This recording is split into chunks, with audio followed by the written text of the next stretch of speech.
Earth as a singular planet. In fact, it is anything but. For this is a story not of a universe, but a multiverse, where universes and planets, such as Earth, were replicated and mirrored across a vibrating, infinite plane. Some barely different from the next. Others drastically so. This is DC On Screen. Every week, Dave and Jason talk about the multiverse of DC properties on film and television. But be warned, if it's been officially released, you can expect they'll spoil it. Are you good? You happy with that? We got it? Alright, cool. We're here. We're there. Welcome into DC On Screen, episode 466. I'm your host, David C. Robertson. This is my co-host, Jason Goss. Hello. We haven't been here for a minute. It feels weird. Feels a little weird. It's like riding a bicycle with your testicles removed. Like, this doesn't feel like it did when I was 13. It has never occurred to me, but that would be strange for just a second. Right? I mean, I'm sure I'd adjust by the end of the episode, or by the end of the, ride, but still. Yeah, right. I was about to say episode and like the temporaneous version of that word, and then I realized in the context of what we do, it sounds weird. Yeah. All right, so, welcome in. How you doing? What's going on? Couple of things up front. You good? Yeah, seriously. So we actually do have a bit of news here today, and I do want to point out, if you want to help the show out, if you dig us, if you love us, go pop over to iTunes, give us a positive rating and review. We always love seeing those, and we will read them on the show. Unless you message us and say, hey, don't read this on the show, that's weird, and I guess we won't, but... Yeah. I guess you could put that in the review if you wanted to. Yeah, just throw it in. At the end of today's show, we're going to play a clip from Weird Medicine. Jason called in, had a bit of a question, a neurological question, right? Mm-hmm. About Gotham. Mm-hmm.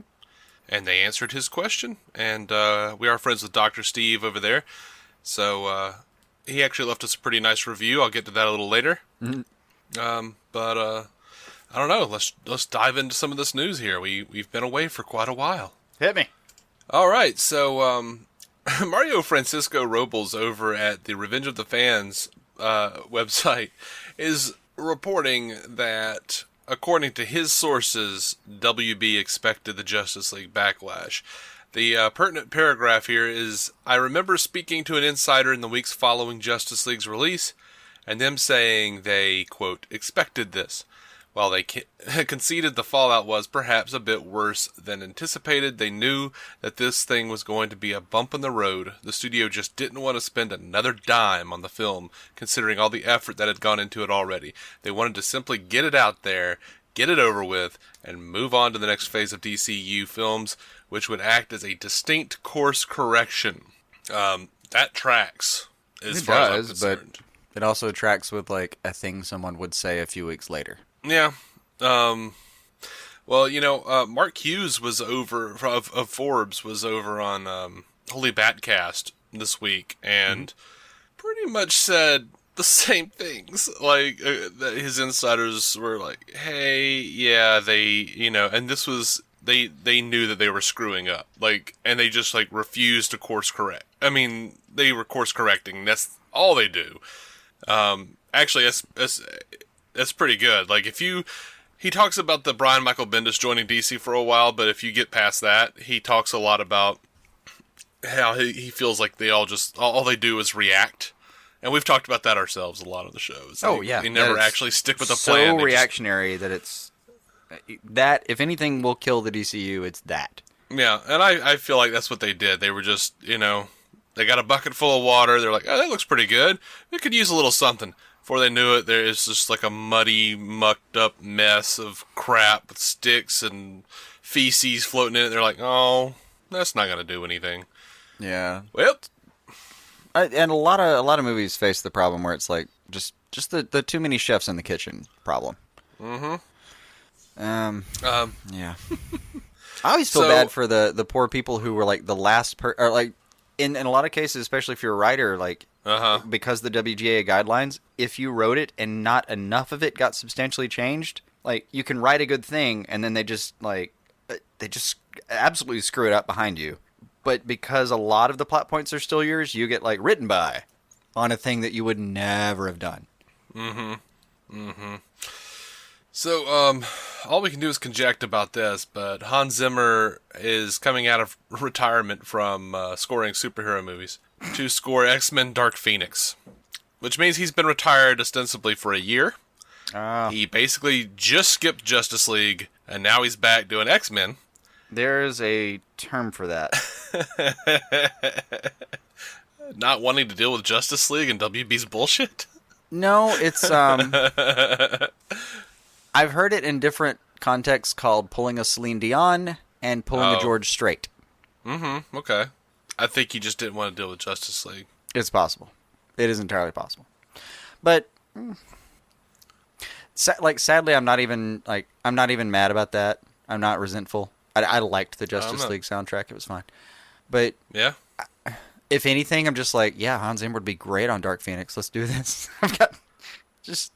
I don't even care. I've got no anger about it. I'm just like, yep, that sounds good. They should definitely do Dark Phoenix. No.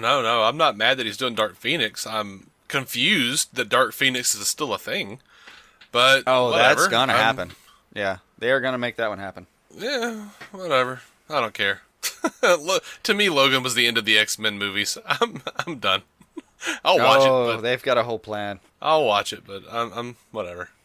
They have a whole plan. All right, so the inevitable has happened. Someone from DeepFakes Club used a $500 used computer and some free software that Reddit has, and they've made it infamous, by the way, to shave Henry Cavill's Justice League mustache. If you're not familiar with this thing, someone posted this thing on Reddit, this software, and basically most people on the internet are using it to make porn. They're just putting faces on, we were given a tool, and as humans, we went exactly the direction you would think a human would. Yeah. The most predictable human behavior. Oh, I'm going to make porn with this. Yeah, no. The internet did the two things you would think. One, they put a young Carrie Fisher face into a Star Wars movie to prove that they could do it better than the movie studio, and they made porn. And now they've gone to Henry Cavill's mustache. Of course. They have perfected porn and superhero / sci-fi movies. That's what's happened. Sci-fi fantasy. Someone's going to be like, Star Wars isn't sci-fi. Okay. Look, speculative fiction, whatever. Well, it's not even speculative fiction because it happens a long time ago in a galaxy far, far away. So it's not like where we're going. It's where someone else. You're speculating. Kind of. With fiction. Okay. Anyway, so that's out there.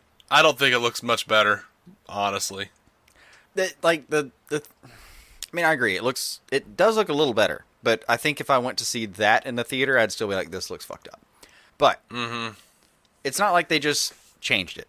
But honestly, the fact that they did it with that few, I understand there was a huge time crunch with the CGI. I get it. I actually don't hold that CGI against the people who physically did it. I think every one of them was told, this is your time frame, and every one of them probably looked at their boss and said, go fuck yourself, that's going to look terrible. And they said, do it anyway, because that's what has to happen. I feel like that's the conversation that happened. But the fact that this software can achieve a similar result with far less resources makes me wonder if those same people that managed to at least get it that far had access to that, we probably would have watched a movie that didn't freak us out the entire time. Because there was an Uncanny Valley effect to watching the movie. Yeah. It's like you wanted to be Superman, but it felt weird sometimes. Yeah, it felt like, what was that movie? That Final Fantasy movie that was all CGI? Spirit Within? Something. Sounds right. It also felt like that Beowulf movie that came out a few years ago. Was Steve Buscemi in that? I don't know. Yeah. I don't remember. Been a while. I only saw the trailers and I went, that looks weird. Right. I'm not going to watch that. It looks stupid. Right. Anyway. Just not a subset of Comic-Con that I actually have gotten into. But honestly, by the way, have I asked you this? I think you're Justice League basically opens with kind of someone's like phone shaky cam of Superman, and in that little phone shaky cam, he looks so weird, and I kept hoping it was because of the phone, like because it was on a phone or something.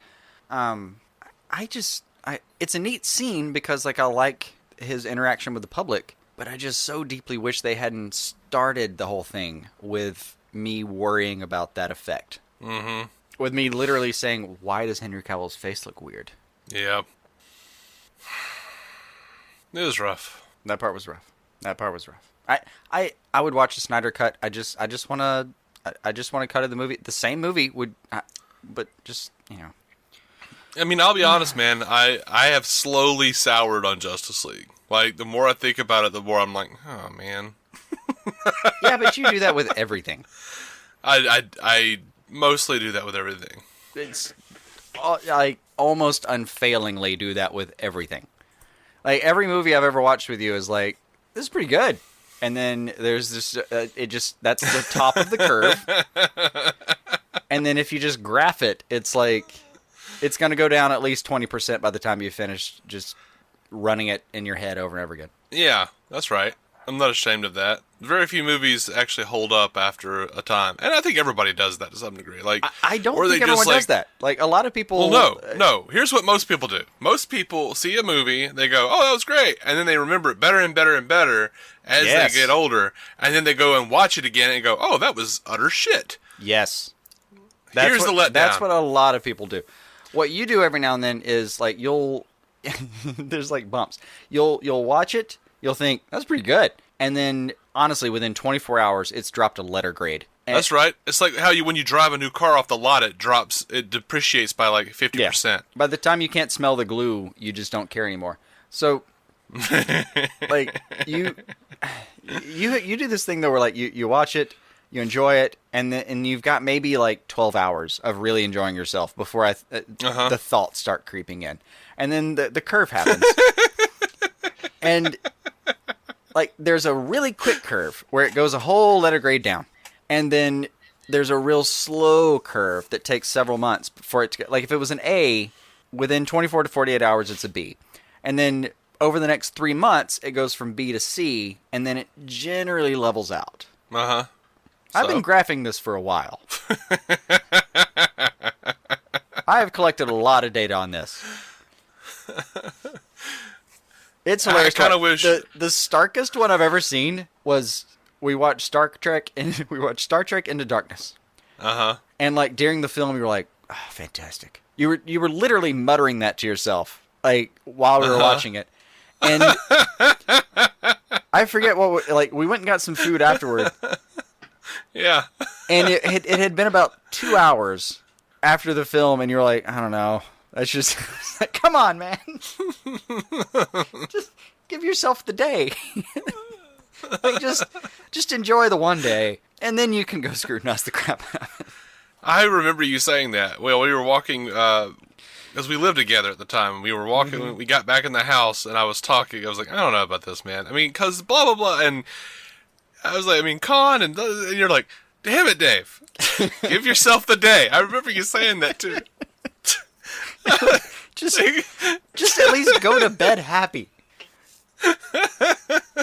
Wake up the next morning and shit on it as much as you want, but just go to bed happy tonight. Yeah. It's a thing. All right. So they put out this deleted scene from Justice League showing Superman in the Fortress of Solitude, and we see him like walk by a number of suits that come out of the walls. Like, you know, you got like a astronaut suit. Looks like sort of one of those containment suits that the Kryptonians were wearing in Man of Steel. And then inexplicably the black suit with the silver. I don't know what the hell he was using that for, but he looked at it for a minute like, oh yeah, I remember you. I don't know why he would have had to, but whatever. And then just thought he looked at like, well, you're new. Yeah. And then he like looks up and there's like a new suit comes out. He's like, oh. I've seen a lot of people online going like, yeah, only if they'd used this scene. This scene was dude, this was a useless scene. Like, I didn't need this scene. Did you need this scene, Jason? I mean, I didn't. I don't think... It gave me more questions than answers. Like, I was like, what the hell is that black suit doing in there? It was, actually my favorite comment was like, yep, walls of vaginas. I saw that too. I didn't see the comment. I saw the walls of vaginas. I was like, big old gray vaginas behind Superman. I guess. That's weird. Personally, I've never had a vagina try to put me in a suit, but whatever. So many jokes. Yeah. So many jokes. Yeah, just leave that there for everyone to think about.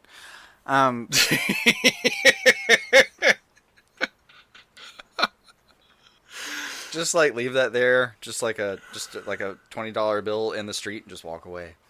Yeah, I mean, if like, it was what 52 seconds or something. Like, I feel like the only reason it was cut was because they were trying to cut as much as they could to get it under that Sujihara number.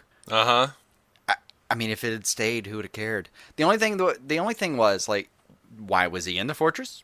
How did he get there? How did he get back? What was the thought process? All of that. So, I mean, I kind of get it. I kind of get that it was, like, a scene that if you did that, you had to do a couple other scenes to explain it. But I get how in the editing process, when you're trying to get under that arbitrary, stupid figure, you'd cut it, but whatever. By itself, it was nice, and it had the nice Man of Steel score in the background. The one that just kind of makes me choke up every time I hear it. And it was symbolically, it's cool that he just kind of walks past the black suit. Like, I like the idea that he walks past the black suit and just kind of like chooses, hope instead of fear. Like I like to think of him as like choosing a blue ring instead of a yellow ring kind of thing. Okay, so you, in your estimation, the black suit was the choosing darkness over, and he chose to go the opposite way. Kind of, yeah. That he goes to the chooses inspiration over tyranny. Like that's what I would like the scene to be about. Don't know if I'm going somewhere the scene didn't mean to go with that, but that's what I like about it. Sounds good. Well, now I kind of wish it was there. But then you have to explain everything. Yeah. Well, in the context of this scene, though, like, I don't know. It would be hard to place. It would be hard to actually place in the film. I get why it would make sense to get rid of it. I do feel like there were other connected pieces to this little puzzle, and we're just seeing the spot. I think the reason WB put it out was because there was so much backlash about the black suit. They were like, yes, we had it. Here it is. There you go. Fine. Go fuck yourselves. Which is just what WB is saying to the fans at this point anyway. Just, yes, all right, here. Go F yourselves. I mean, if I could guess at the memo Sujihara sent, it was like, these fucking idiots will not stop talking about that damn suit. Please release a couple of seconds of it so it's innocuous in the background so that we don't have to explain why there was a weird picture of him in it while we were filming. Please do this. Get these idiots off my back. I'm going to my yacht. Yours truly, Kevin. All right. So James Wan posted a picture of Black Manta of Yaya talking into a trash can. He says, doing voice looping. Hey Yaya, why are you talking into a trash can? Oh right, fancy way of simulating the inside of a certain large helmet. That's just fantastic. That's just fantastic. Somewhere our props department is still trying 2 or 3 different shades of something. All right, Shazam. We're going on to Shazam. We got it's always kind a of fun lot ride. Of I don't know how much I've looked forward to this. I may be looking forward to Shazam more than I've been looking forward to some of these other movies, just based on his social media or the social media generally attached to it. There is a full synopsis for Shazam now, and the full synopsis is as follows: We all have a superhero inside of us. It just takes a bit of magic to bring it out. In Billy Batson's case, by shouting one word, Shazam, the streetwise 14-year-old foster kid can turn into the adult superhero Shazam, courtesy of an ancient wizard. Still a kid at heart, inside a ripped, godlike body, Shazam revels in his adult version of himself by doing what any teen would do with superpowers. Have fun with him. Can he fly? Does he have X-ray vision? Can he shoot lightning out of his hands? Can he skip his social studies test? Shazam sets out to test the limits of his abilities with the joyful recklessness of a child. But he'll need to master these powers quickly in order to fight the deadly forces of evil controlled by Dr. Thaddeus Sivana. Sounds good. The movie started production I'm excited. And they also confirmed Grace Fulton for Mary Marvel, a.k.a. Mary Bromfield, Billy Batson's foster sister. Mm-hmm. I'm excited about Shazam. I didn't expect that. I really didn't.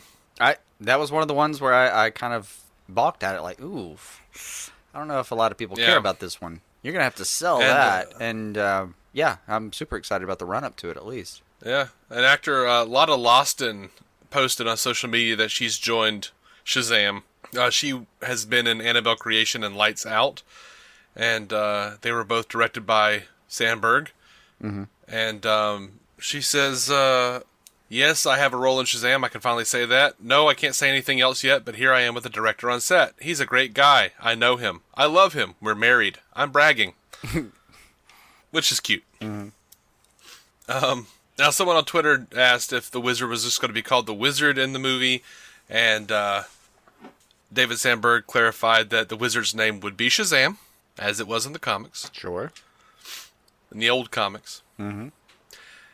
There was a recent episode of Michael Rosenbaum's Inside of You, where he talked to Zachary Levi, and Levi told Rosenbaum that he's been working out between 5 and 6 days a week at an hour and 15 minutes per workout, and that he's had a lot of weight gain. Rosenbaum guessed about 215, and Levi was like, oh no, 220. Before I got the role, I was about 200 pounds. I've hovered around 200 pounds most of my adult life. So he's been eating about 3,700 calories a day, and taking supplements. Warner Brothers is like doing like meal delivery. Like, yeah, man. He as you put it a few weeks ago, he got swole. Yeah, he done got swole. I wondered though if he got nervous when he read the synopsis. It was like godlike body. Yeah, I would see that and think, oh, I have bitten off more than I can chew. Yeah, I would too.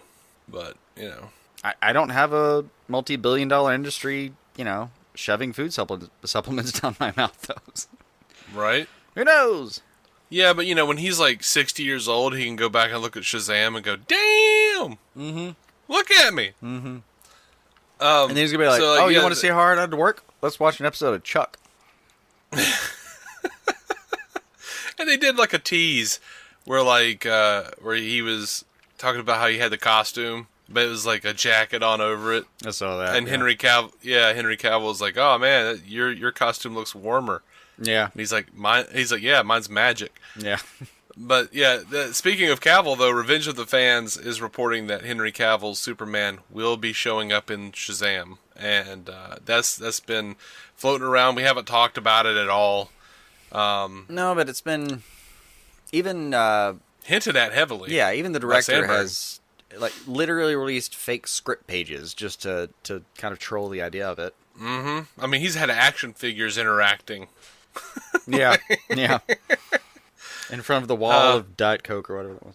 Yeah. Now, Revenge of the Fans, as reported on the site, this is what they wrote here. I've been told by a trusted source that Cavill is set to appear in Shazam. This decision comes after a bunch of internal discussions about where to place him next, since a sequel is still a ways off.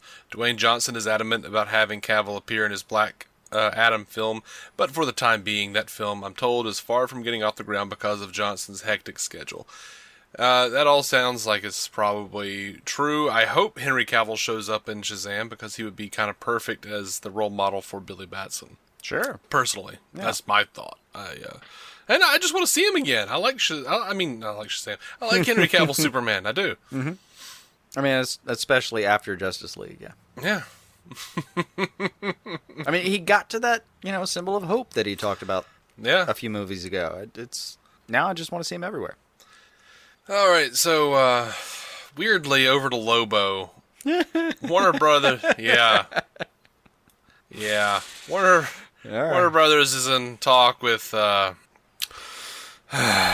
other than Michael Bay about the once forgotten Lobo film that has been trying to mount for years now. He started getting involved when he helped Jason Fox with some notes while he was doing a rewrite. And in a somewhat unexpected move, the talks between Bay and Warner Brothers have actually been angling toward reducing the now $200 million budget. So, if I'm being honest, I don't want Michael Bay anywhere near anything DC related. I just don't like Michael Bay. I don't like anything. I've never liked a Michael Bay movie, really. I mean, I don't know if I ever really have either. He's good at spectacle. I mean... No, he's not. No, he's not. Everyone says that. Everyone says, like, oh, well, he makes pretty action, and he... No, he doesn't. Oh, Every no, I time don't mean see pretty it, action it's just scenes like... at all. I mean, like, I watched a couple of Transformers destroy an entire forest and thought, well, this is fun. This is a fun scene. But it didn't mean I enjoyed the rest of the movie. yeah, I don't enjoy... I don't know, man. I'm just always like, what is even happening on screen? It always looks like a jumble of CGI crap. I think it's I want to hope that he's capable of more. And I have not explored his entire catalog. And I know that he's, like, I looked into it, and he has fought on a few occasions for a lower budget. Because there are reasons to do that. Like, there's a reason Ryan Reynolds, fought tooth and nail to get Deadpool, and then when it went well, and they were like, here's tons of money, he went, no, no, no, no, no, no, no. I want this amount of money. There are reasons.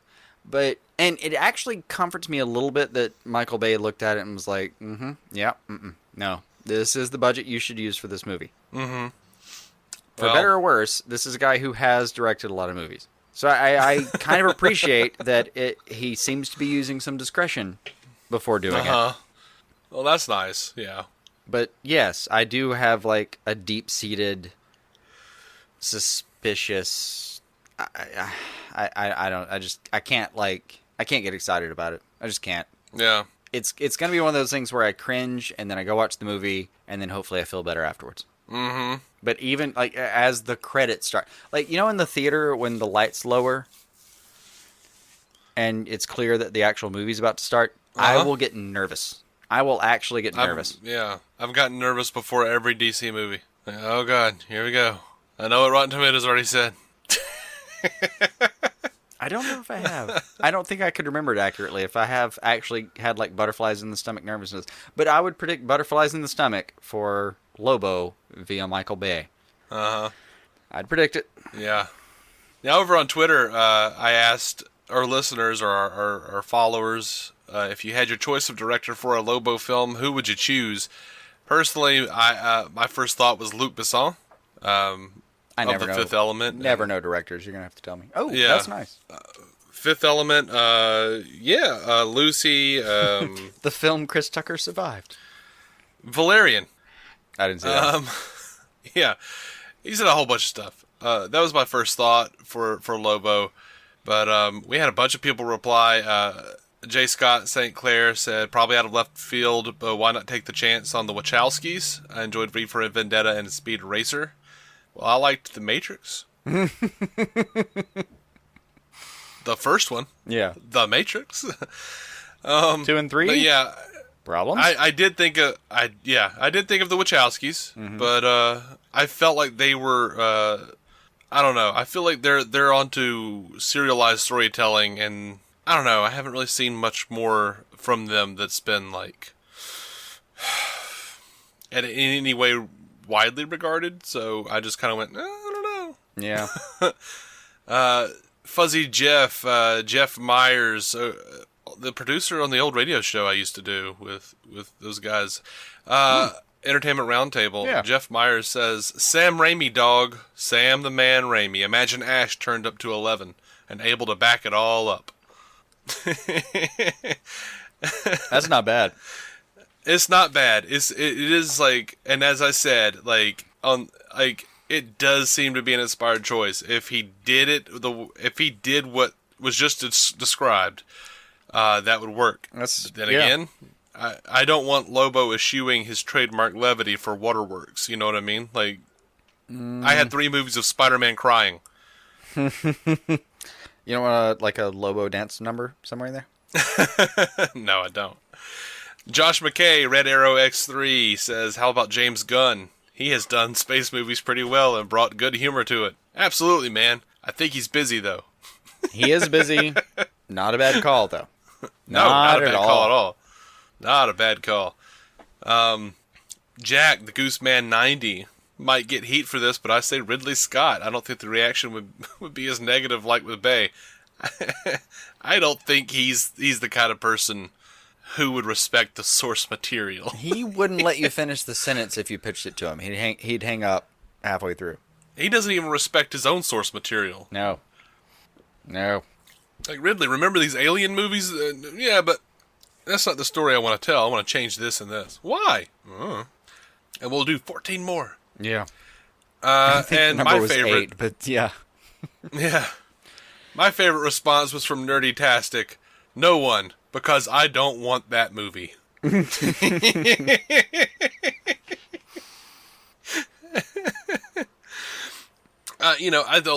don't think now is the right time for Lobo. I really don't. I think they need to figure out other things, like how to get their iconic characters right. Right. Lobo is, might be kind of a fun call. There's not a lot of people have a lot of expectation, but the clickbait websites are always calling it DC's answer to Deadpool. Why has everything got to be an answer to Deadpool? That's what you said about Harley Quinn. Mm-hmm. Suicide Squad was DC's answer to the Guardians of the Galaxy. Yeah, that's all crap. But I mean, Lobo has. I don't think it's all crap. I think they do look at different things. Oh, look at that! That did pretty well. Let's do something. Do we have something like that? But sometimes that's fine. But to some extent, yeah, there's hey, what worked before? Well, not to some extent. A lot of what happens is, hey, what worked before? Can we do it again? But the articles comparing them is just, oh god, it's just a black hole of uselessness. I almost want to say Guillermo if I had to pick a Lobo director. Oh man, that's a good call. That's such a good call. Oh, I hate you for saying that. Oh, that might be the first time I've ever had a good call on a director. Oh man, it's like you pull it back and you're like, I don't know directors, and then all these people are throwing out things, and I'm like, Luc Besson, because I'm a whatever, artsy farts, and then you're like, Guillermo, bum bum bum. Oh, bastard, that's so good. I got one, yay! I'm actually pretty proud. I don't know. If we had the CGI Bruce Campbell, I would actually, if Sam Raimi did it, I would want Bruce Campbell actually playing the character, just CGI. Oh, it put him in a ton of practical. I would think voice modulation, 8 hours of makeup before they filmed 2 hours, and then 6 hours to get out of it. Yeah, I'm all right with practical. He's a bit old though. No. You gotta cover so much of that face to make it that big and puffy anyway. He's just huge in every possible way. Even his forehead has muscles. That's how I envision Lobo. Mm-hmm. I think you have to practical basically everything. Oh, I don't know about that. Here's a complete left field kind of thing. Has Stephen DeKnight actually directed anything, or is he just write? Because I know he's been showrunner. I know he's capable, but I don't know what he's actually directed. Yeah, he's directed stuff. Gosh, what am I thinking of? What am I? How do you spell his name? D-E and Knight, I think. D and K. Yeah. Okay, I'll look it up. I know things. I know he's doing what is it?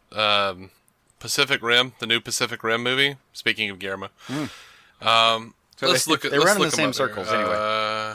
Yeah. Okay, so he's been a director on one episode of Dollhouse, 2 episodes of Smallville, 3 episodes of Angel, 1 episode of Daredevil, and Pacific Rim Uprising. That sounds right. And in particular, he was the showrunner on the first season of Daredevil, and I feel like that might qualify him to play with Lobo. Okay.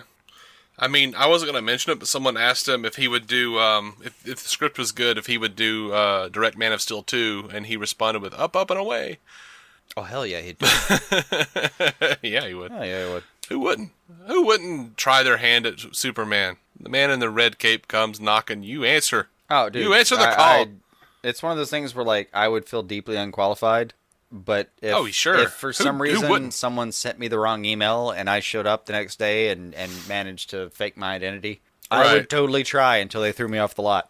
Yeah. Yeah. Absolutely. That's how that works. Mm-hmm. Over to Nightwing. Nightwing director Chris McKay has offered up an update. He says, some early Valentine's Day news. Nightwing script expected very soon. Working on Rip-O-Matic to show a studio. This is going to be a long process, so don't expect casting news anytime soon. We are taking our time. Expect big things from DC, Jeff Johns, and WB team. Exciting year ahead. He also took to Twitter for some direction. He tweeted, if you were to cast Nightwing, what is the most important quality you would look for in an actor? He listed recognizable movie star, a badass martial artist, Romani, or vulnerable emotional. Now, the following day, a badass martial artist was winning with 47%, with vulnerable emotional coming in second at 22%. I haven't checked on the numbers now. I don't care about recognizable movie star, but can we have all the others? Yeah. Does it have to be just the one? No, but I like the fact that it was even polled. Yeah. Now, on that poll, though, actor Josh Gad commented with a gif of the penguin saying, you don't really think you'll win, do you? That doesn't make any sense. No. Which tracks, because Josh Gad in anything doesn't make any sense. No. Especially in playing the penguin. No. I just don't like Josh Gad. Not I digging don't want him playing the penguin. Not digging that choice. Just not digging that choice. Reddit noticed that he is now followed by Matt Reeves, who is directing Batman, and recently posted a video of himself working out. People think that means he's preparing for the role, but why would you work out to play the penguin? It doesn't make any sense either. I am right now looking at a picture on my wall of a 70s penguin where he weighs somewhere around 315 pounds. Probably, yeah. And is still smoking. Even though the diabetes took his right eye. I hate you, man. That monocle's for show. The diabetes took his eye. That's what I'm seeing. All right. It's a drawing, and it's still stretching the actual buttons on the jacket.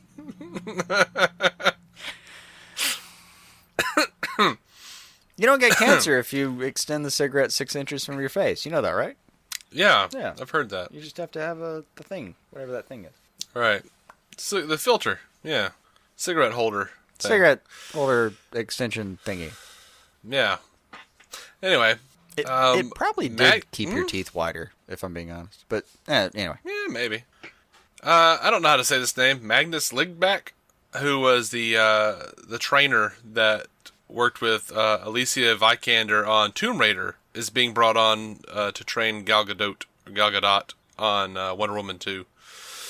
So that's the thing. I haven't seen Tomb Raider. I don't know if that's a good thing or a bad thing. Any thoughts? I got nothing. Seemed notable. Got nothing. This is fun. Joel Kinnaman was doing an interview on, I don't know what he was, Watch What Happens Live. There it goes. Was talking about regretting the tattoo he got from Will Smith. You know, the squad tattoo? Mm-hmm. He says, that was a horrible idea. Don't let a 47-year-old man without his reading glasses tattoo you. That is a life lesson.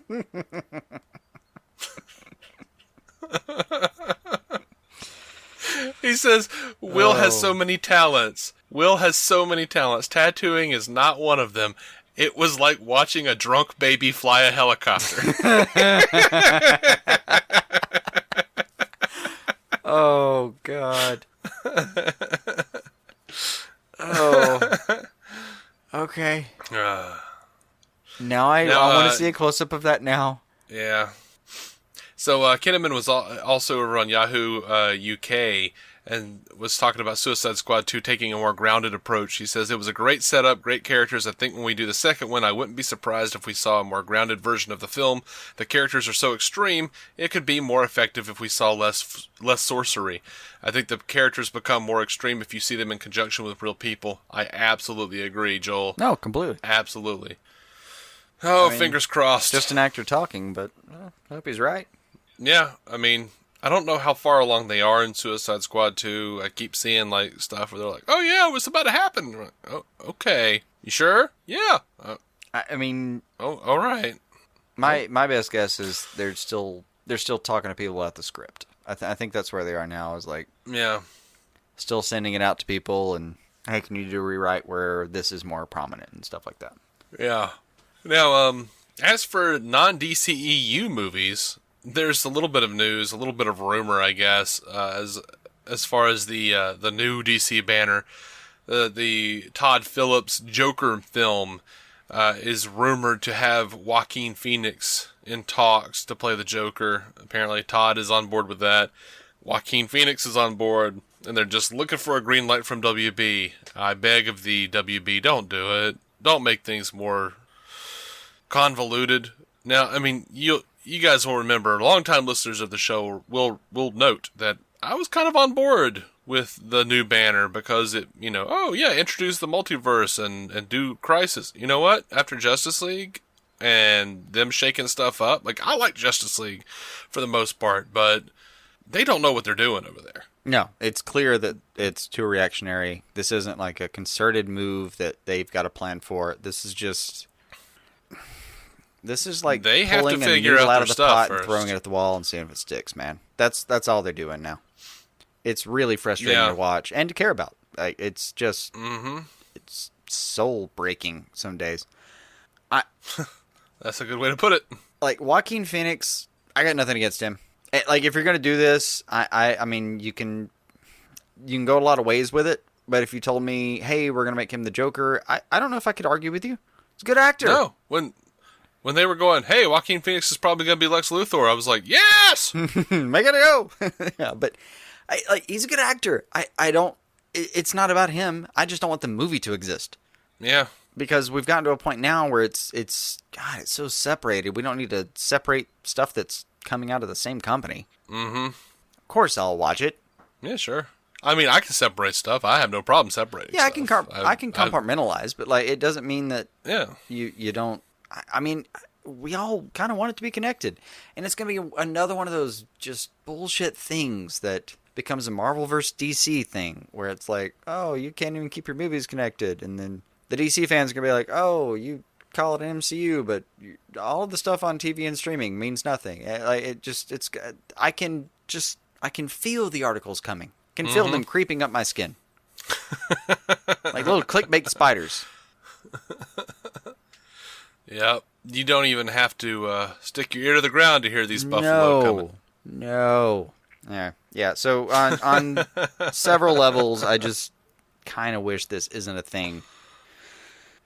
But by itself, considered exclusively for the purpose of this movie, I have no problem with Joaquin Phoenix. That sounds fine.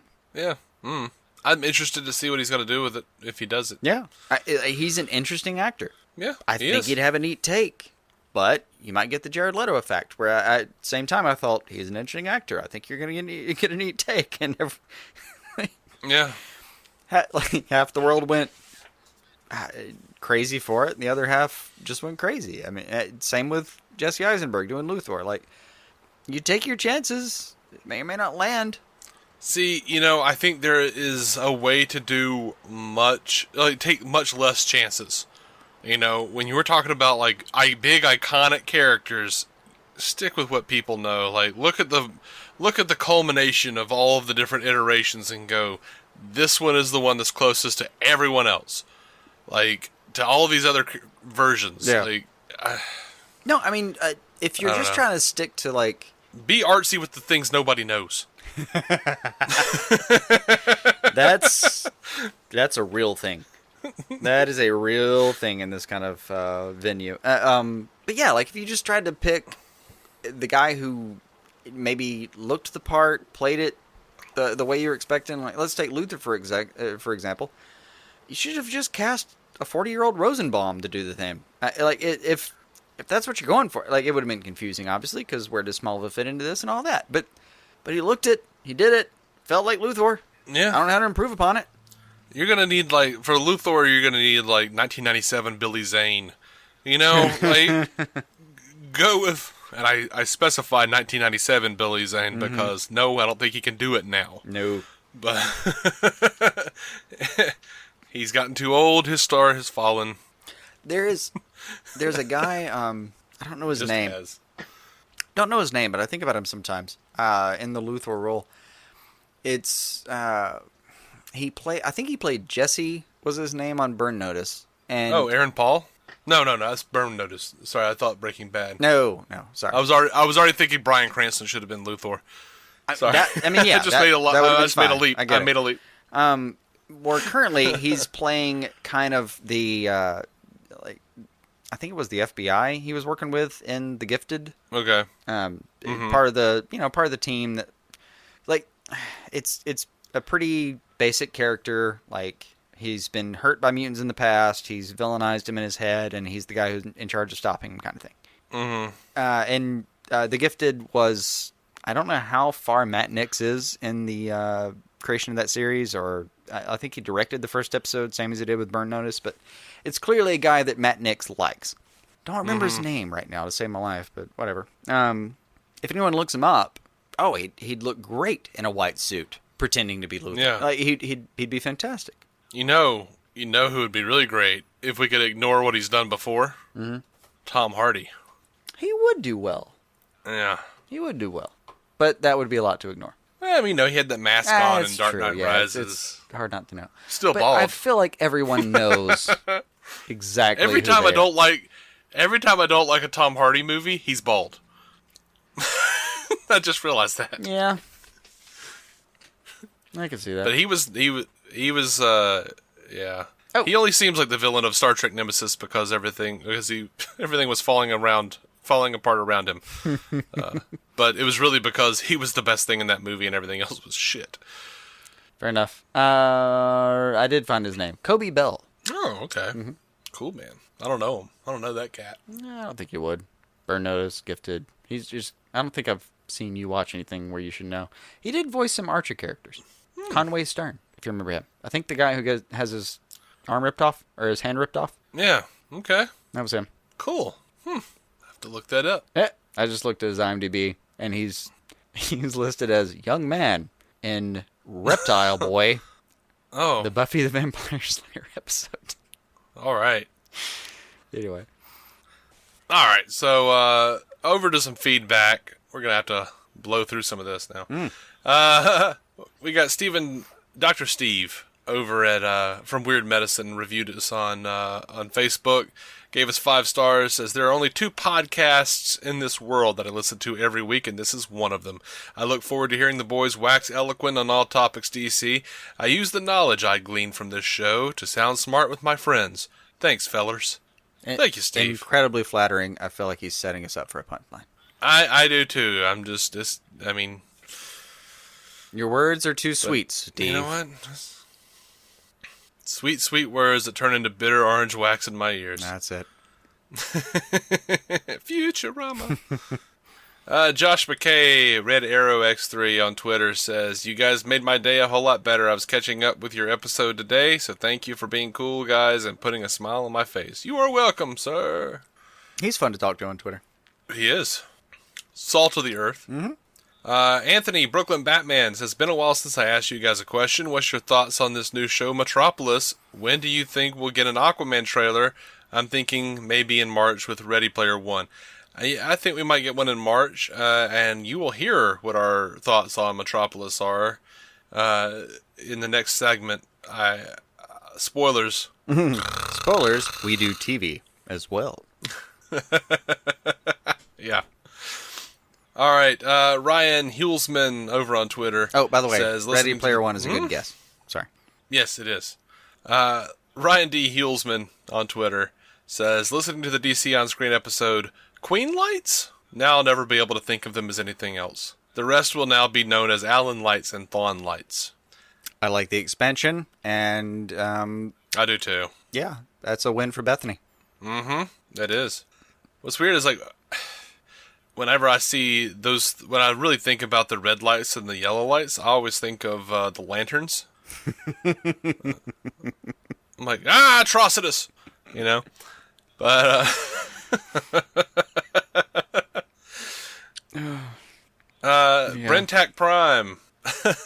Brent over on Fans Without Borders and DC TV Squadcast says, your latest episode, I think your tangents had tangents.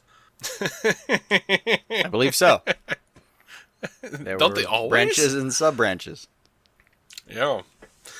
Alright, we're going to do some TV news real quick. Titans. Jeff Johns drops the title page for Titans episode 105. Guess what it's called? Doom Patrol. I'm gonna back away for a second. Hold on. Yes! It is written by Jeff Johns, by the way, as well.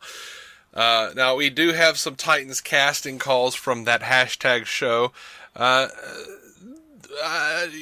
We hear a lot about their casting breakdowns, and last time I heard about them was when David Sandberg was like, "Y'all wrong." Nope. But we'll talk about it for a second. First one is a male 40s to 50s Middle Eastern, Latin, or East Indian seeking a young Richard Attenborough type. Fearless, manipulative, with unparalleled intelligence. Recurring guest star seeking recognizable faces only. And seems to be Ra's al Ghul. It seems to be a most great people guess, think. Yeah. The next is female, early 20s to early 30s East Indian, has the mentality of a survivor and the scars along with it, unsettled and a little unusual, orphan, limited dialogue in her first episode, must be familiar with Hindi, possibly recurring guest star. And people are saying Solstice. Again, yeah, alright. Fine guess. Sounds alright. I'm okay with all these things. Yeah. I haven't been particularly dismayed by anything that's come out of that hashtag show's little casting call. I don't know who they have. If this is all accurate, they've got a great source. Yeah. Over to Krypton, it looks like Game of Thrones alum Hannah Waddingham, will be recurring in the role of Jaxer in the upcoming Krypton series. This will be the first time the role will be played by a woman. Whatever. Jaxer, whatever. Do whatever you gotta do. I don't know. Krypton. I don't know what to say. They're going down a path that has not been traveled very often. Yeah. I know there's a lot of comic books that have covered it, but it's new territory for TV. So do what you want to do. Go for it. It cracks me up, but at the end of the day, there's going to be like a Smallville on my shelf, a Krypton on my shelf, and a Metropolis on my shelf. There will be. Because Gotham executive producers John Stevens and Danny Cannon will head up Metropolis, a series that will explore the city of tomorrow before the arrival of Superman. It will focus on Lois Lane and Lex Luthor, and will focus on the investigation of fringe science in the city. The show has a 13-episode order and is set to debut in 2019 on the streaming service, the DC streaming service. I don't want to see this show. I'll watch it, of course. I'm just so not interested right now. I think you may be experiencing what is referred to as fatigue. Well, I don't want to see Lois Lane and Lex Luthor teaming up to solve fringe science. Oh, I don't know if they're necessarily teaming up. They may just be working on some... Like, I hope that my interpretation of that synopsis is right, where it's going to be like Lois investigates, Luthor's investigating, and they're not doing it together. Like it's them both getting to a point where constantly she's going like, "You're a bad man," and he's like, "You're just a thing I should quash," and can't, that kind of thing. Yeah. Either way, I don't want it care. to be antagonistic. That's fine. I don't care though. Like they're gonna have to work to make me care. Basically. I understand. You're starting with a 0% of shits. Yeah, I get it. I don't want any more non-things. Like, don't show me Metropolis without Superman. I don't want to see Krypton, period. And just show me my hero and let me go. Like, yeah. I would so much rather, like, let's do a little Tyler Hoechlin Superman series. Why do we have to have Metropolis? I don't want a Metropolis show. Anyway. I don't know. There's a lot of weirdness here. Yeah. Miss LaRue _13 over on Twitter says, with Metropolis, I hope the city itself will be done right. In Gotham, the city is as much a character as the people, which I love. And casting is obviously the difference between a good show and a great one. I agree with you about the trailer. That would be a good release. I don't remember what that was about, that trailer thing.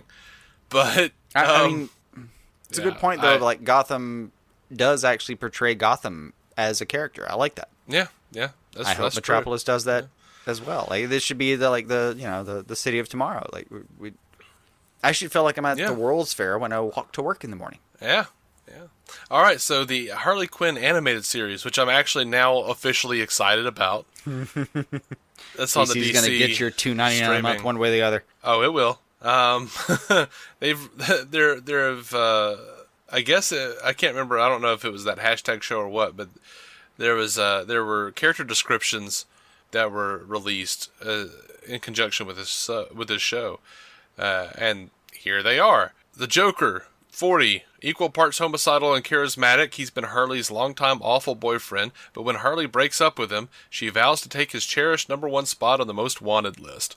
The Joker thinks of Harley as his creation, and as she grows in power, does everything he can to stop her. Series regular. Yes, please. Yep. Dr. Pamela Isley, a.k.a. Poison Ivy. Late 20s, sarcastic and incredibly smart, Ivy is Harley's best friend and now roommate. Very much a loner, she prefers plants over people. Ivy is sometimes the voice of reason, but always a true friend to Harley. Ivy soon becomes her reluctant partner in crime. Series regular. Sounds right. Cy Borgman, 90s. Once upon a time, Cy used to be a suave super spy. Now in his 90s, he's in a wheelchair, and most of his body is replaced by creaky 50s-era bionic parts. Crotchety, difficult, and longs to become relevant again. He's also Harley and Ivy's landlord, and insists they take him on their heist so he can get back into the action, or else he won't repair the plumbing. Series regular. That sounds fun. Not as fun as this. Dr. Psycho, mid-40s, an angry misogynist, dwarf, with telekinesis. He was a major villain until the incident 10 years ago, when in the midst of losing a battle against Wonder Woman, he became frustrated and called her the C word. In front of hundreds of camera phones, even other villains were disgusted. Disgraced. The only one who'll have him is Harley, a woman. He can't stand it, but he'll do anything to get back into the villain community. Series regular. Malice Wunderbar. Early 20s, pretty, but over it. She's an alien, but looks human. And her family is crazy rich and powerful. She's interning with Harley's gang for college credit. The only thing she cares about is her demonic shadow cat named Cheshire that she carries around in her designer purse. Oh, Cheshire, of all things. He's a friend and fashion item, and it destroys everything it sees. Series regular. Oh, God. King Shark, 30. His lower half is human, but his upper half is the body of a great white shark. Even though he looks incredibly fierce, he's a gentle soul who just wants to be normal. That is, until he smells blood, and then he goes into a frenzy and literally eats everyone around him, leaving death and carnage everywhere, then feels bad about it. Series regular. This is amazing. Clayface, mid-30s, a large humanoid mass of clay. Clayface was a struggling trained actor until a terrible pottery accident turned him into the shape-shifting villain he is now. His aspirations for stardom and his ability to transform his appearance to look like anyone should help him land some roles, but he's still such a terrible actor that the only work he can get is with Harley's crew, pretending to be whoever they need him to be to help with the heist. He still holds out hope that he'll land one of the many auditions he fruitlessly goes on. Series regular. That all sounds delightful. Okay, I'm going to ask you to recall a show. Uh-huh. From a ways back. Uh-huh. I think it aired on USA. Okay. Probably 20 years ago. Do you recall Duckman? I do recall Duckman. This Jason is what that Alexander. reminds me of. Yes. I can deal with that. I'm not sure I could articulate this well, but for some reason that's what I'm reminded of. Interesting. I just thought R-rated Brave and the Bold. That's what I thought. This sounds... Actually, you know what I thought of? The first thing? Harvey Birdman, Attorney at Law. That's not unfair either. Also, while we're going there, the Venture Brothers. That may be the closest. Venture Brothers. Maybe. And actually, even thinking that's got me more excited than I was before. Mm-hmm. God, that was good. Yeah. All right. Over to Gotham. We finally have a premiere date for Gotham. It's March 1st. Yeah. Also, it comes with a promo if you want to check it out. Did you check it out? I did. Did you like seeing Batman? I did. I am so digging this. Like, Jerome is awesome. but nothing excited me as much as that dark figure in the cape in Bruce's mind going, I am the one you cannot escape. I am the one you cannot kill. Like, Yes. Hell yeah, we're going there. Like, And before that, even Gordon saying, like, basically, whatever you're up to, you have friends kind of thing. And on the other side, like, Jerome and Oswald, like, I don't know why they both have blood on their faces and they're laughing about it, but I want that scene. And, you know, they always tease us with Jerome. He's around for a minute, he's gone again. We're only going to get a moment with him. So this is kind of a teaser. But when you just look at the clips of what's happening with the rest of the season, like everything. Bruce talking to Selena, like, so you came here so you needed help. You know, sometimes that's enough kind of thing. Like, even that. yeah. Even those little moments.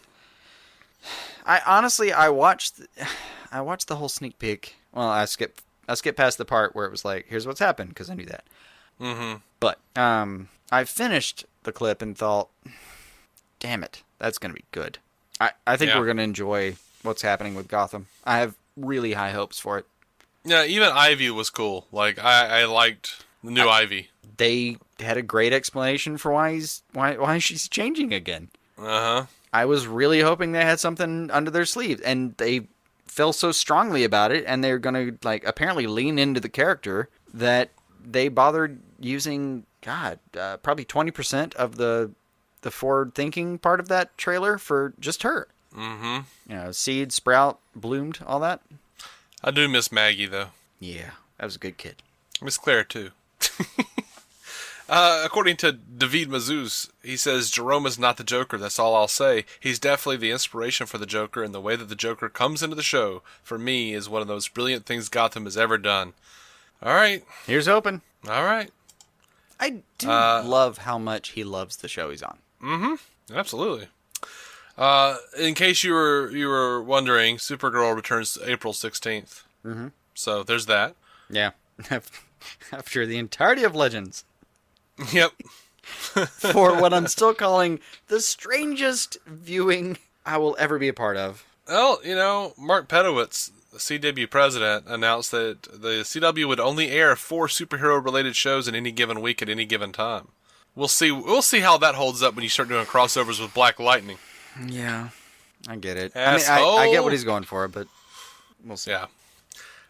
Speaking of Black Lightning, Salim Akil was asked by Yahoo about the possibility of Black Lightning spinoffs. He said, yeah, let's hope so. We want to entertain. I know this show is topical and it has some political merit to it, but we also want to entertain and make people laugh and get them excited about the fight sequences and the characters that are coming in, as well as the villains that are coming in. We hope it will be a well-rounded experience. So yes, we'd love to see other superheroes come through. Me too. Let's do that. Yeah. Black Lightning's really good. I'm going to sum up the conversation we've had this week about it, is that show is effing killing it. Yep. Over on Arrow, Nyssa is returning. Wendy Miracle and Mark Guggenheim recently told Variety in an unforgettable episode that will change Arrow forever. Sounds like hyperbole to me, but we'll see. Katrina Law returns. We've covered that extensively. Katrina Law returns as the daughter of the demon Nyssa Al Ghul. Nyssa comes to Star City to warn of an impending danger that will threaten everything we know and love. That kind of got a little Paul Lynde on us. Like, I'm sorry. Maybe that's just how I'll do Wendy Miracle and Mark Guggenheim now. In an unforgettable episode. I just, when they start talking, I just hear the Peanuts parents. And sometimes it's different. Sometimes it's just a noise in the back of my head. Yeah. You know, I'm a huge Bob Dylan fan, and my old college roommate, Jeremy, used to say whenever I'd play Dylan or talk about Dylan, all he heard is "ee." Yep.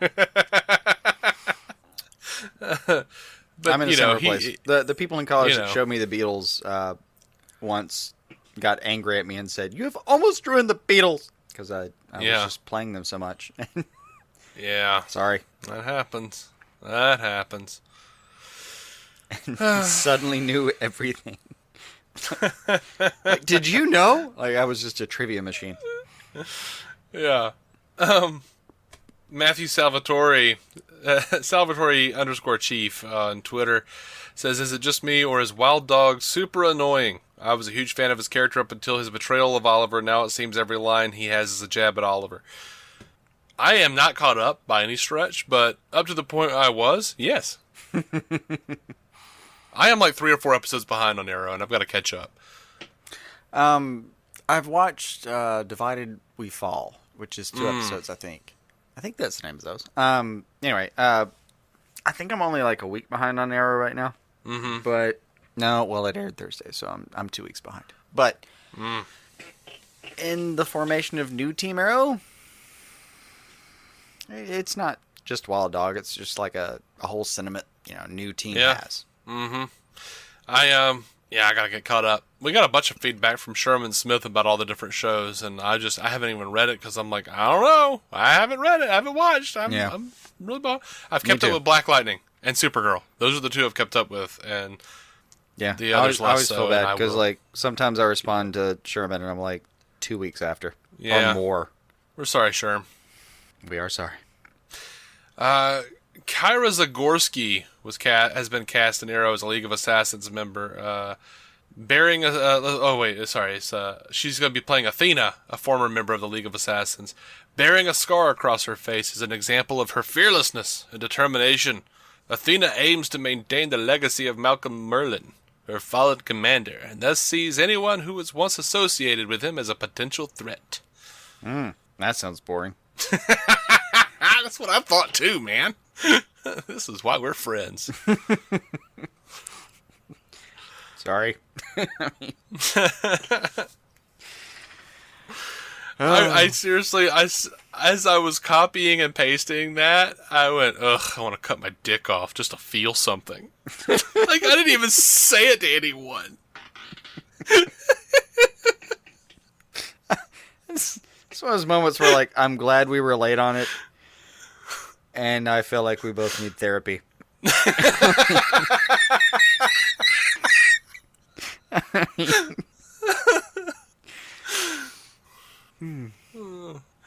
Anyway. But should we do the therapy, like, together or separate? Because, like, what if we get different and better or worse therapists, and, like, one of us comes along before the other? It's going to be weird. Yeah. We should probably get not couples therapy, if that's the thing. I think my fiance would be annoyed if we got couples therapy. Is there someone doing co-host therapy? Can we search that person? We'd have to fly to LA. We can't afford that shit. Yeah. Nor could we afford therapy itself if it was literally someone that lived next door to us. But that's a different problem. Right. Yeah. All right, over to Watchmen. We just have to trudge forward and hope for the best. They've named a director for the Watchmen pilot. It's Leftovers director Nicole Castle. She's also done some of The Americans, a Better Call Saul episode of Suits, several other series. So, fingers crossed, guys. Fingers crossed. Decent looking resume. Yeah. I don't really know how to scrutinize it. All right, so we have a voicemail from Jordan Valdez of the Multiverse Musings podcast, and it is in relation to Batman Gotham by Gaslight. So he does talk spoilers, so we're going to play that, and we'll be right back. Hey there, Dave and Jason. So you mentioned on the last episode that you hadn't been getting many voicemails, so I figured, you know what? I'll indulge you, because there's something right now that I just can't stop talking about. Like Batman Gotham by Gaslight, the new animated movie. This is my favorite animated film ever, period. This film blew me away. I thought it was amazing. I loved it. It was a looser adaptation of the comic than I expected. I love the comic, but I think the additions that they made here just make it even better. It exceeded every lofty expectation I had for it, and my expectations were very lofty because, as I said, I like the comic, and I knew they were incorporating Selena Kyle into the story for the movie, and as a huge Catwoman fan, like, I couldn't ask for anything more, and particularly what I want to focus on, because this was the highlight of the movie for me, was the way they portrayed the Bat-Cat relationship in this movie. Because I'm a huge Bat-Cat shipper, and what they did with it in this movie was phenomenal. I mean, it starts out with Bruce and Harvey watching Selena's performance, and Harvey's like, she's the most amazing gal, Bruce, you'll see. And Bruce just immediately says, I think I already do. I freaking love that line. It just made me smile. And then we continue to see the relationship progress when they have to pretend to be having sex when the cops try to stop their carriage, and that was funny. But then the line Selena has about committing to your role, and it takes practice, repetition, practice.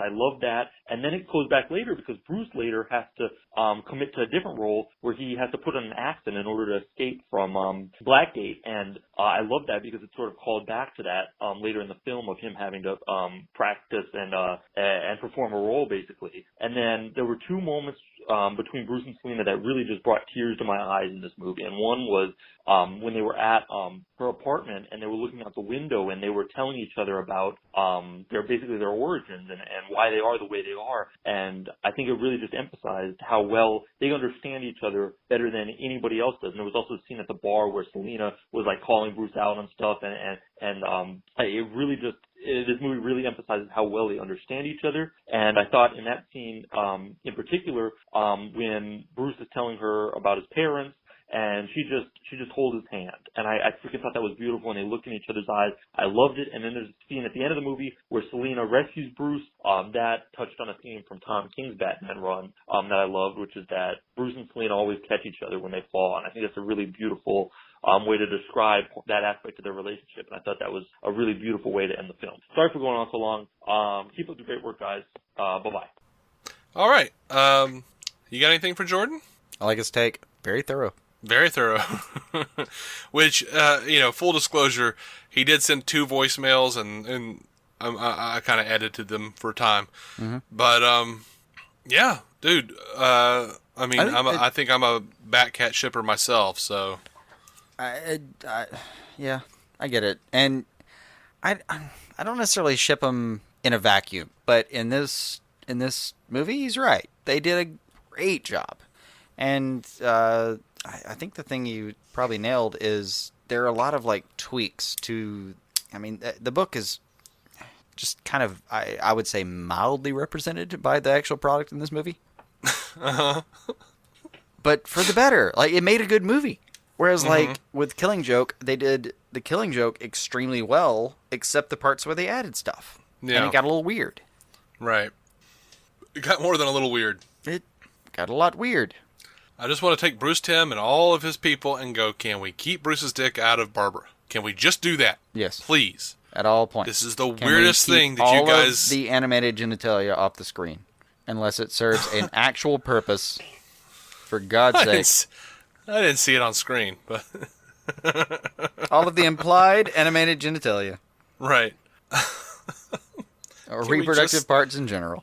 Can we just keep Batman and Barbara out of a relationship? Well, this film, like he says, like it does a great job of portraying their relationship, like this mutual respect, kind of being able to see each other for who they truly are, kind of thing. Great. Well, Bruce and Selena's not Barbara's, but yeah. Oh yeah, sorry, not Barbara. The whole thing with Barbara, just that was weird. Different Barbara, but yeah. I would just like to move on from that. All right. Well, I think that's all we've got for this episode, honestly.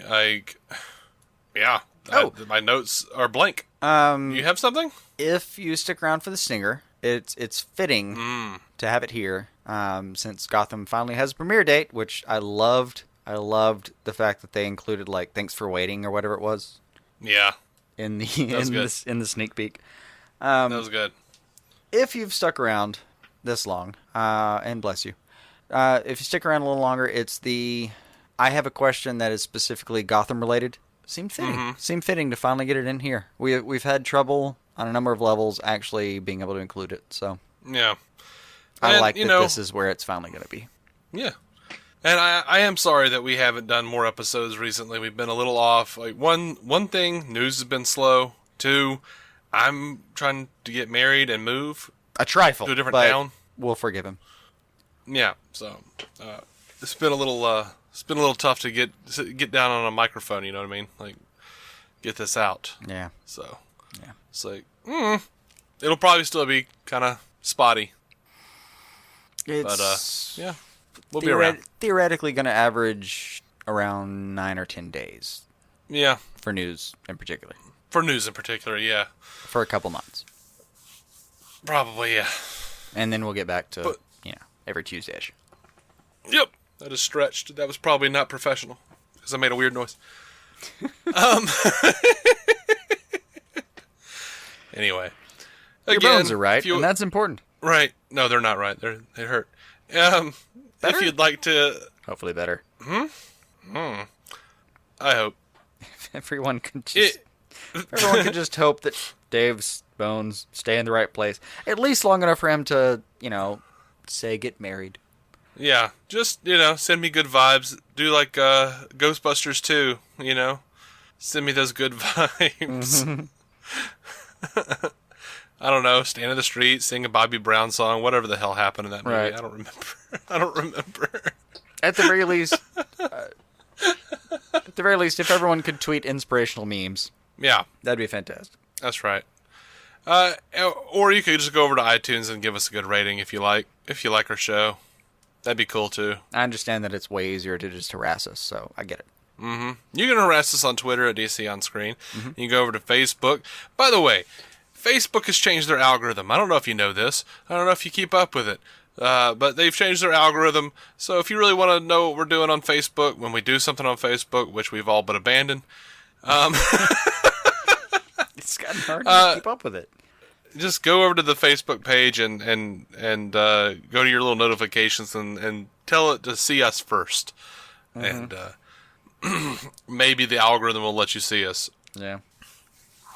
Anyway, have DC to on screen. Prioritize who you're willing to look for. DCOnScreen.com for all of our episodes for free.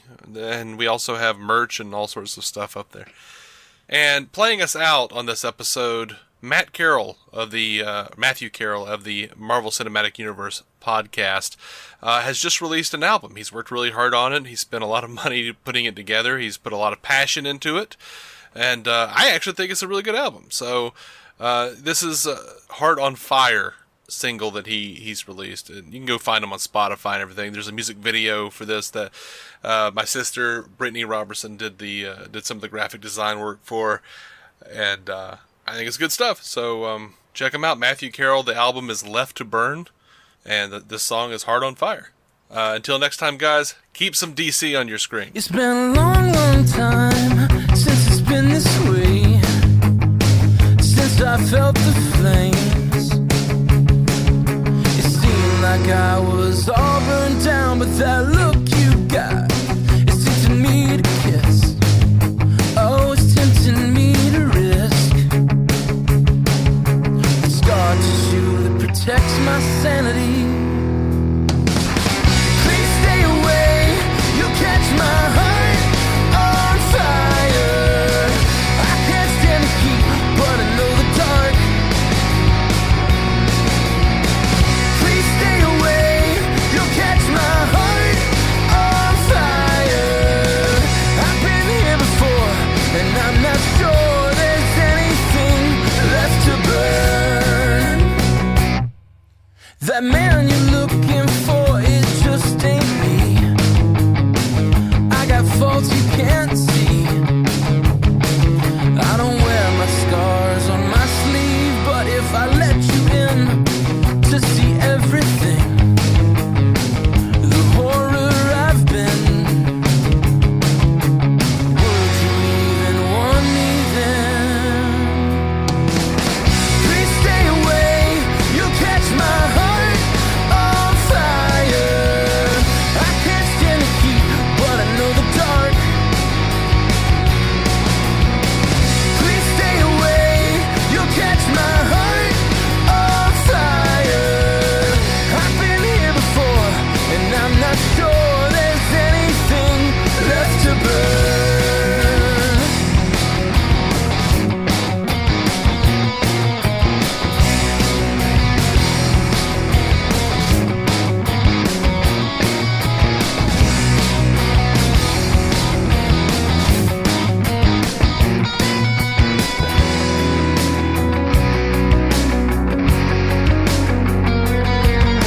I don't know how many chances I'll have to see this thing through, what I would be without it. What if I let these things run me down? Would I be cleansed new? might be consumed completely. You're looking at me for all that you need. What if I ain't got it? You see me? What if you're wrong? Wouldn't you rather flee from me now before I flame on and increase the pain of you gone? Please stay away. You'll catch my heart on fire. I can't stand the heat, but I know the dark. Please stay away. You'll catch my heart on fire. I've been here before, and I'm not sure there's anything left to burn.